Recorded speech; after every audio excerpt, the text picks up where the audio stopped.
পুরুষকে দেয় নাই, বরং নারীকেও মালিকানার অধিকার দিয়েছে।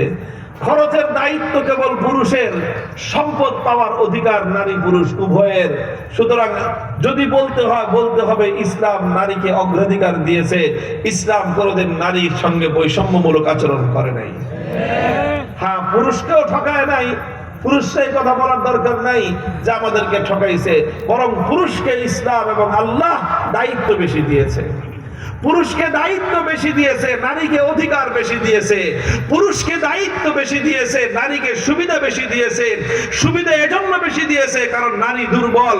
পুরুষকে দায়িত্ব এজন্য বেশি দিয়েছে কারণ পুরুষ সবল। মুহতারাম হাজিরিন, আমি এই কথাগুলো আজকে কেন আলোচনা করলাম? এই কথাগুলো এজন্য আলোচনা করলাম, আপনারা জানেন কিনা ইতিমধ্যে পত্র পত্রিকায় মিডিয়ায় চলে এসেছে গত 3-4 দিন আগে।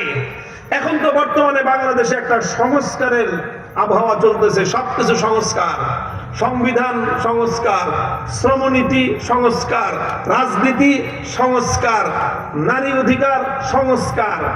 6টা সংস্কার কমিশন গঠন করেছিল।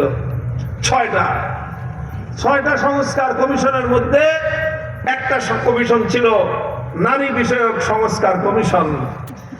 সেই নারী বিষয়ক সংস্কার কমিশনের মধ্যে যেই কয়টা মহিলা দেওয়া হয়েছে, কি বলবো, বললে তো এটাই বলতে হয় যে একটাও আসল মহিলা না, পুরুষও না। পুরুষ তো রাখা হয় না, একজনও পুরুষ নাই। মহিলাদের অধিকার বিষয়ক একটা কমিশন গঠন করা হয়েছে। আচ্ছা, পুরুষদেরও তো কিছু মতামত থাকতে পারে, কোন একজন পুরুষ রাখা হয় নাই।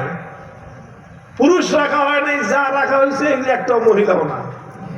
এখন বাকি কি হইতে পারে আপনারা বুঝে নিন। এই হলো অবস্থা।